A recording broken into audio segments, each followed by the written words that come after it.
உலகம் முழுவதும் வாழக்கூடிய அன்பு நேயர்களே, ஆவணி மாத ராசி பலன்கள்.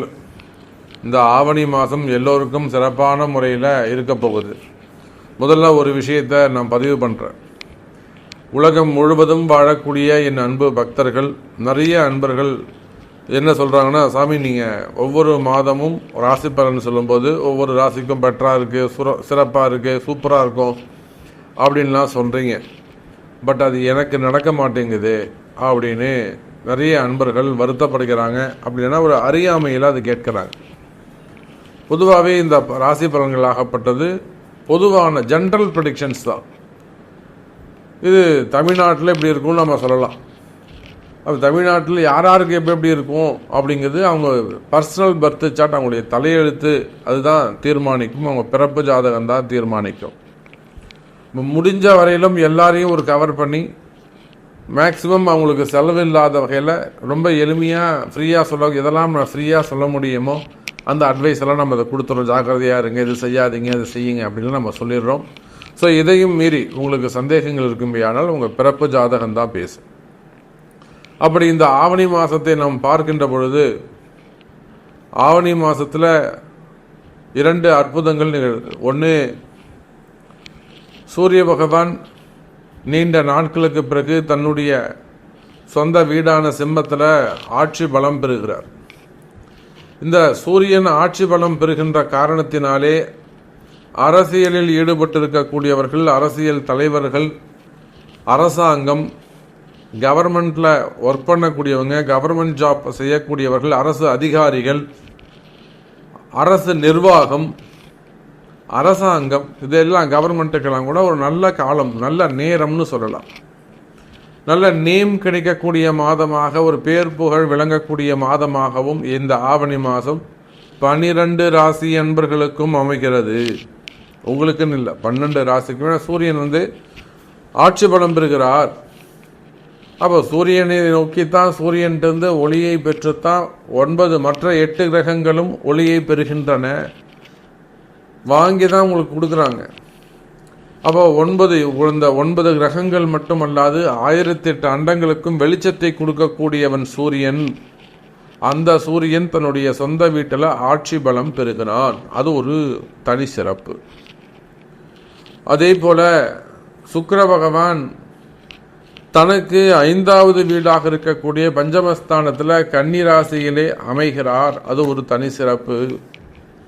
எப்பொழுதுமே குருவுக்கும் சுக்கிரனுக்கும் திரிகோண தொடர்பு ஏற்படுகின்ற பொழுது அந்த குரு சுக்கிரன் பரிவர்த்தனை யோகம் பல வெளிநாட்டு யோகங்களை ஏற்படுத்தும், பல திருமணங்களை நடத்தி வைக்கும், பல திருமண தடைகளை விலக்கும், பல பிரிந்த தம்பதிகளை ஒன்று சேர்க்கும், பல கஷ்டங்களை எல்லாம், பெண்களால் வரக்கூடிய தொந்தரவுகள், இல்லற வாழ்க்கையிலே வரக்கூடிய இடர்பாடுகள், இவற்றையெல்லாம் விளக்கக்கூடிய ஒரு அற்புதமான தொடர்பு இந்த குரு சுக்கிரன் தொடர்பு.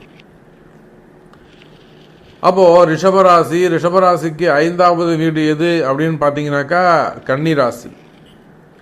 அப்போ சுக்கிர பகவான் கன்னி ராசியிலே சஞ்சாரம் செய்கின்ற பொழுது தனக்கு 5, 9ஆக அமைகிறார். இதுக்கு மேலே இந்த ரிஷபத்தில் குரு இருக்கார். இவங்களுக்கு அங்கே திரிகோணத்திலே பார்ப்பீர்களேயானால் சனி பகவானுடைய வீடு, ராகுவுடைய தொடர்பு அங்கே ஏற்படுகிறது.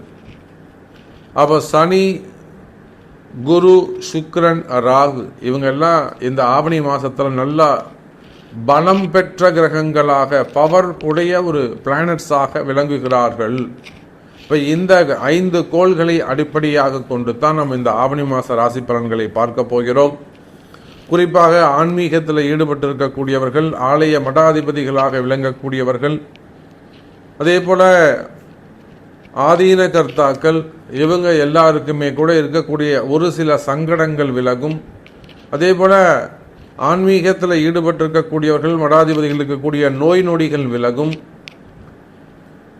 பல மறைமுகமாக நடக்கக்கூடிய சூழ்ச்சிகள், பல இடங்களில் மறைமுகமாக நடக்கக்கூடிய கலகங்கள், கீழே வேலை செய்ய இருக்கக்கூடிய நம்ப முடியாத ஆட்கள், இந்த மாதிரியான ஒரு சில பிரச்சனைகள் இருக்கும். திருட்டு, களவு, பொய், கலகம், இதெல்லாம் பஞ்சமா பாதகங்கள்லாம் அங்கே நடக்குமே, ஆனால் அதெல்லாம் அவங்களுக்கு தெரிய வரும். அந்த மாதிரி இடங்கள்ல அவங்க ரொம்ப ஜாக்கிரதையாகவும் கவனமாகவும் நடந்து கொள்ள வேண்டும்.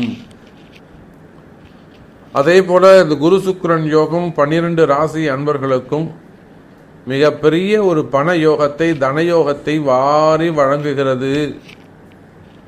ஃபண்டு ஃப்ளோ கிடைக்க போகுது. ஏன்னா குரு சுக்கிரன் யோகங்கிறது ரொம்ப சிறப்பான ஒரு யோகம். அதே போலத்தான் சினிமா துறைக்கும் அதி அற்புதமான யோகம். குரு சுக்கிரன்றது சினிமா துறைக்கும் கலைத்துறைக்கும் உரித்தானது. வருமானங்கள் வீடு லக்ஷ்மி கடாட்சமாக இருக்கும். வீடே சுபிக்ஷமாக இருக்கும். நிறைய மங்கள விசேஷங்கள்லாம் நடக்கப் போகுது. ஸோ இந்த 5 கிரக அமைப்புகள் அந்த ஆவணி மாதம் உங்கள் ராசிக்கு எப்படி இருக்குன்னு பார்த்துடலாம் பாருங்கள். அப்போது மீன ராசி அன்பர்களே, இந்த ஆவணி மாதத்தை பொறுத்தவரையில் மீன ராசிக்கு ஒரு சிறப்பான மாதம். ஆனால் ஒரு சில விஷயங்களை மீனராசி என்பர்கள் எச்சரிக்கையாக கவனமாக நடந்து கொள்ள வேண்டும். வீண் விரயங்களோ அல்லது தேவையில்லாத வீண்பழி அவமானங்களோ தலைகுனிவோ வீண்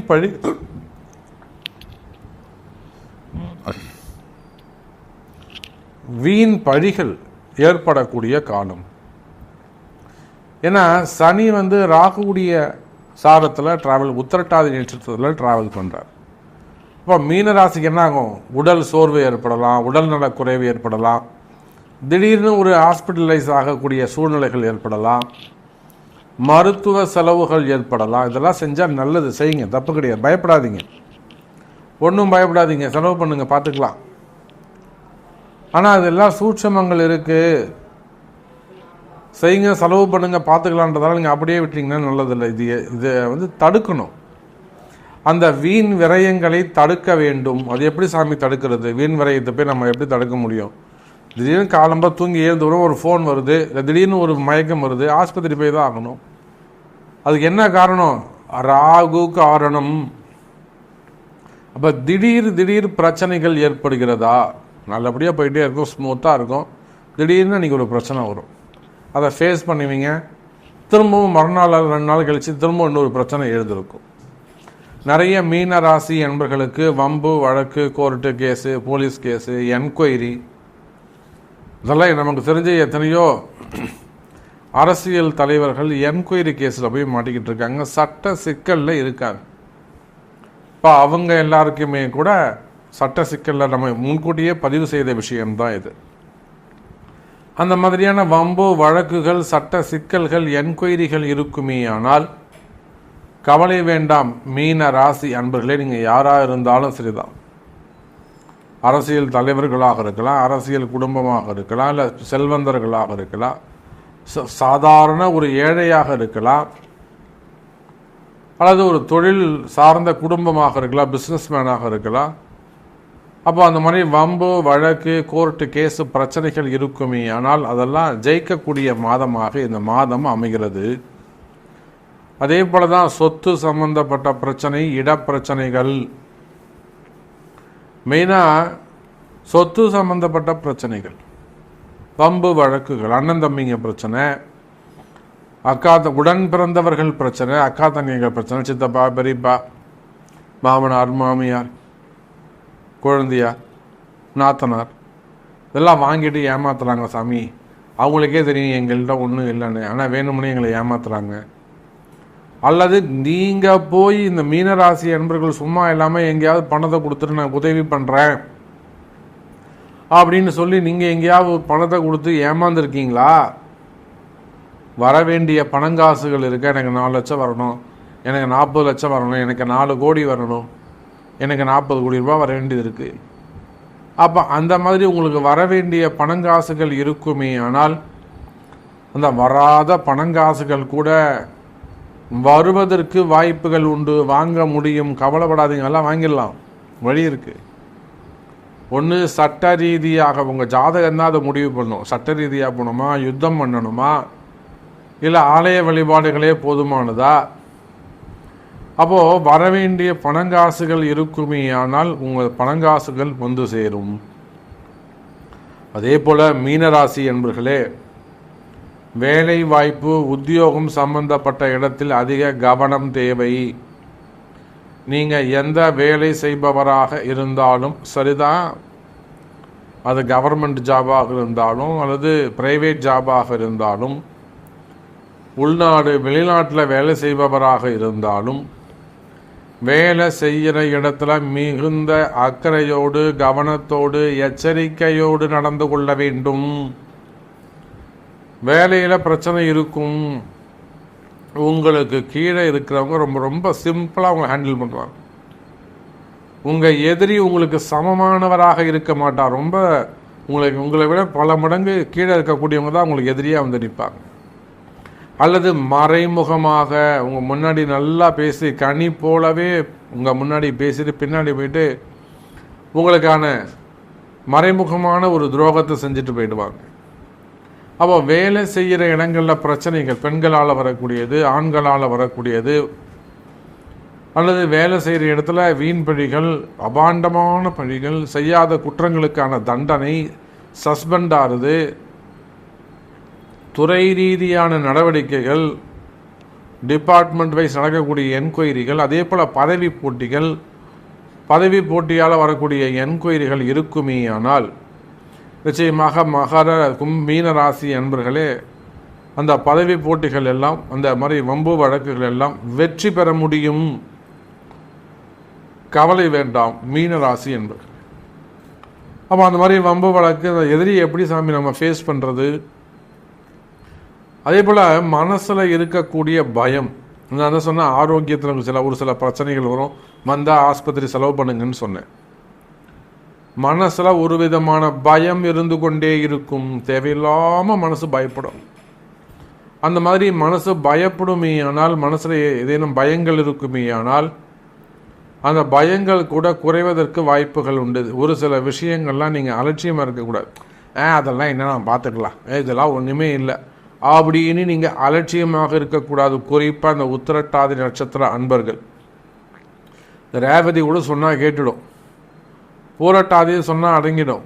ஒரு 2 வாட்டி சொல்லணும், பூரட்டாதிக்கு 4 வாட்டி சொல்லணும், ரேவதிக்கு 2 வாட்டி சொல்லணும். உத்திரட்டாதி அதெல்லாம் கிடையாது, போய் பார்த்துக்கலாம்.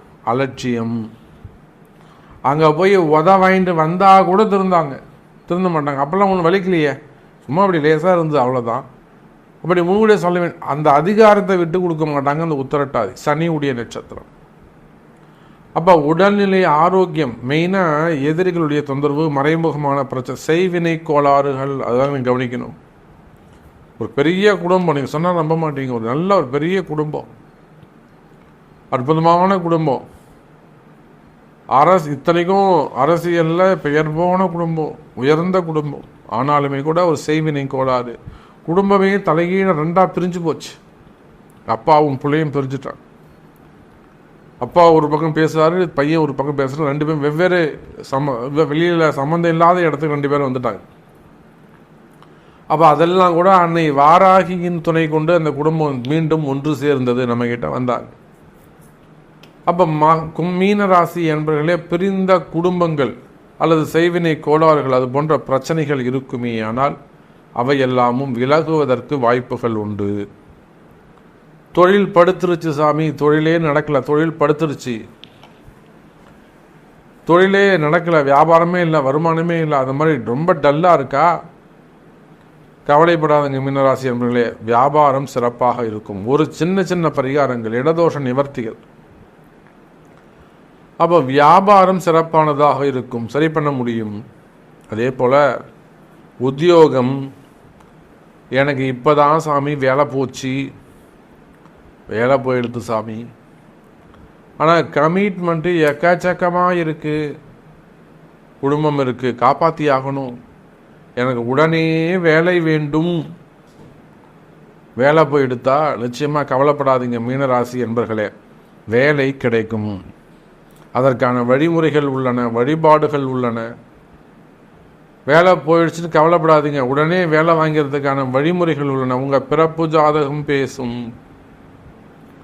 அதே போல் திருமண யோகங்கள், முதல் திருமணம், 2வது திருமணம், தடைப்பட்ட திருமணங்கள், தள்ளிப்போன திருமணங்கள், 40 வயசு 42 வயசு நடக்கக்கூடிய திருமணங்கள், திருமணத்தில் தடை இருக்கா? திருமண தடைகள் விலகும். ஏன்னா ஆவணி மாதம் திருமண யோகங்கள் கைகூடும், பொண்ணு உறுதியாகும், மாப்பிள்ளை உறுதியாவாங்க. கவலைப்படாதீங்க. 40 வயசு என் பொண்ணுக்கு, ஒன்றும் கவலைப்படாதீங்க, மாப்பிள்ளை பார்த்துடலாம். அப்போ திருமண யோகங்கள் கைகூடும். ஸோ நிறைய விஷயங்கள் நம்ம பேசிக்கிட்டே போகலாம். மீனராசி என்பர்களே, இந்த ஆவணி மாதம் மீனராசிக்கு சிறப்பாகவே உள்ளது. ஒன்றும் கவலைப்படாதீங்க. உங்களுக்கு என்ன நடக்கணும், உங்களுக்கு என்ன வேணும், உங்கள் தேவை என்ன, எனக்கு இது நடக்கணும் சாமி, கொஞ்சம் நடத்தி கொடுங்க, கண்டிப்பாக உங்கள் பிறப்பு ஜாதகத்தை கொண்டு தொடர்பு கொள்ளுங்கள் என்பது தெரிவித்துக்கொண்டு மீண்டும் வேறொரு அற்புதமான பதிவில் உங்களை சந்திக்கிறேன். நன்றி. நமச்சிவாயம். ஜெய் வராகி. ஜெய் ஜெய் வராகி.